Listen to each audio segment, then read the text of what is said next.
Mana mungkin kau akan jumpa Allah besok ketika kau mati di akhirat. Kau tidak kenal Allah juga. Dalam dunia kamu tak kenal Allah, mana mungkin di akhirat kamu kenal? Kamu kenal namanya, datang bermacam-macam mengaku Allah. Yahudi masih kenal Tuhannya.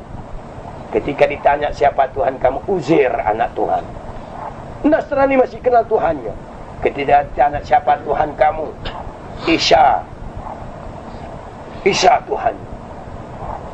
Oh, dia kenal. Majusi ditanya siapa Tuhan kau, ketika roh-roh api dan sebagainya, kenal dia. Tendri, agama Tendri tanya Jepang, siapa Tuhan kau, matahari, kenal. Buddha ditanya siapa kamu, Dewi Kuan Im, kenal. Orang yang mengaku Islam, siapa Tuhan kamu, Allah, kau kenal? Ya pokoknya Allah. Ya, tak kenal. Kenal nama. Maka itu kamu terpekik-pekik dengan nama, tetapi kamu tidak tahu Tuhan. Padahal Tuhanmu sangat dekat daripada kamu. Orang yang kenal kepada Tuhan, ketika diucapkan nama Allah itu, bergetar hatinya, hancur hatinya, karena dia tak tahu Tuhan. Orang yang tak tahu Tuhan, dibacakan nama Tuhan, dia tenang-tenang saja, karena memang dia tak kenal kepada Tuhan. Mana mungkin dia takut kepada Tuhannya? Mana mungkin? Orang yang mengenal nama Allah, Ar-Rahman, Ar-Rahim, Al-Malik, Al-Qudus, boleh takutkan kepada Allah? Tidak. Dia lakukan. An huwallahu alladhi la ilaha illa huwa ar-Rahmanur Rahim. Kamu hanya kenal dengan namanya. Maka kamu lakukan dia. Makanya ketika kamu berkata Abdurrahman, Abdurrahman, orang yang kenal Abdurrahman takutnya karena kuasa Abdurrahman ada. Ketika di samping Abdurrahman mengucapkan Abdurrahman, Abdurrahman, yang kenal Abdurrahman itu tuh dekat kamu itu.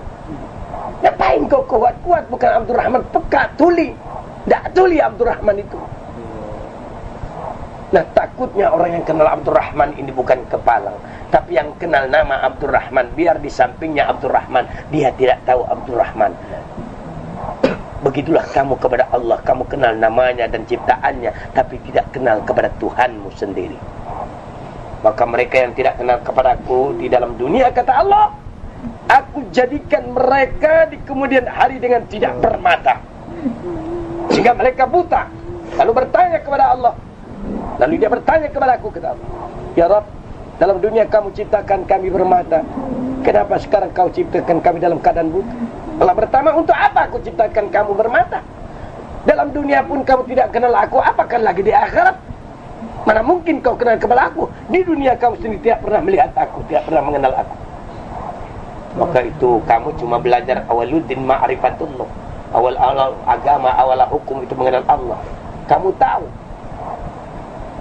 tahu bahwasanya yang awal-awal kau ceritakan la ilaha illallah Muhammadur Rasulullah, tapi kamu tidak kenal kepada Allah dan tidak kenal kepada Rasul.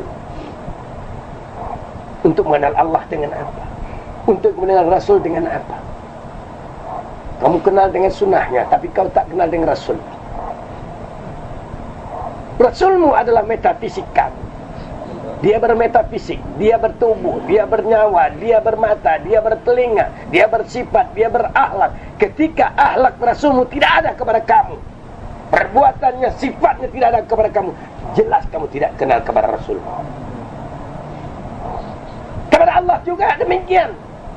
Ketika kau mengenal namanya, mengenal ciptaannya, tapi tidak mengenal yang menciptakannya, hanya mengenal namanya, kamu tidak dapat sebagai saksi yang menyatakan Allah tidak ada yang lain kecuali Allah. Ketika kau berkata la ilaha illallah, tidak ada yang ada kecuali Engkau ya Allah.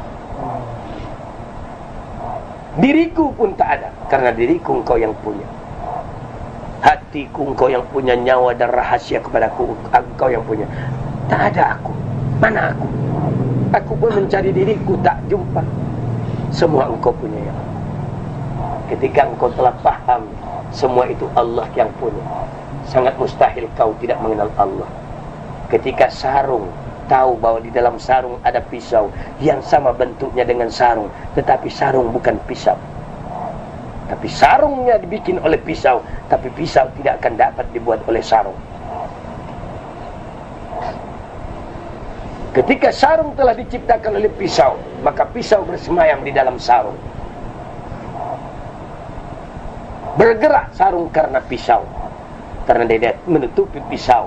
Kalau tidak perlu sarung, pisau tidak perlu memerlukan sarung lagi, dia buat sarung yang baru. Untuk apa bikin sarung yang tidak baik? Maka kamu adalah saksi. Tubuhmu saksi Allah. Pada tubuhmu saksi Allah, matamu, bulu matamu, urat matamu, telingamu, itu saksi Allah. Bulu-bulu pada dagingmu, bulu-bulu pada kulitmu, darah-darah kamu, urat-urat sumsum kamu hidup, semua saksi Allah Subhanahu wa ta'ala. Semua berkata la haula wala quwata illa billah. Tidak ada daya kekuatan kecuali Allah Subhanahu wa ta'ala. Berpeganglah kamu sebenar-benarnya, pasti kau selamat. Jangan batal wudhu kamu, jangan lepas memuji Allah. Taatlah engkau kepada Allah yang sangat dekat kepada kamu. Belajar malulah engkau kepada Allah. Kamu itu ada cuma nafsu. Yang kamu itu nafsu. Maka itu antara nafsu kepada Allah. Allah ciptakan nafsu awalnya. Lalu Allah tanya kepada nafsu, wahai nafsu, siapa aku dan siapa engkau? Nafsu berkata, aku ya aku, kamu ya kamu. Ketika nafsu itu disiksa 70.000 tahun, dikeluarkan dari periksaan, nafsu ditanya, wahai nafsu, siapa engkau, siapa aku? Nafsu berkata, aku ya aku, engkau ya engkau. Kerasnya nafsu itu. Ketika nafsu itu direndam dalam air 70.000 tahun, dikeluarkan, ditanya nafsu, wahai nafsu, siapa engkau, siapa aku? Nafsu berkata, engkau ya engkau, aku ya aku. Ketika nafsu dibakar 70.000 tahun, ditanya nafsu, wahai nafsu, siapa engkau, siapa aku? Maka nafsu berkata, aku ya aku, engkau ya engkau. Ketika Allah puasakan nafsu, baru satu hari Allah tanya, wahai nafsu, siapa engkau, siapa aku? Nafsu berkata, Allahu Rabbi wa ana abduka ya Allah. Baru dia berkata, engkau wahai Tuhanku dan aku hamba engkau. Maka puasakan nafsu kamu supaya tidak ada ego kamu. Serahkan semua ini memang kepunyaan Allah, tidak ada milik kamu. Tidak ada milik nenek kamu, datuk kamu, kakek kamu. Mana ada? Semua Allah punya. Baru benar kau berkata la ilaha illallah. Tidak ada yang ada kecuali Allah. Ketika kamu berkata wa asyhadu anna Muhammadan abduhu wa rasul, wajib ada diri kamu, wajib ada jasad kamu. Dan di sanalah contoh-contoh Muhammad Rasulullah. Berkata iya, berpakaian iya, berjanggut iya, berserban iya. Itulah sunnah, itulah pembuktian Muhammad. Dengan sunnah-sunnahnya yang kau laksanakan, ada pada diri kamu yang kau pertahankan, samalah engkau telah berjumpa Rasulullah sallallahu alaihi wasallam, dan pasti engkau berjumpa kepadanya. Amin ya rabbal alamin. Assalamualaikum warahmatullahi wabarakatuh.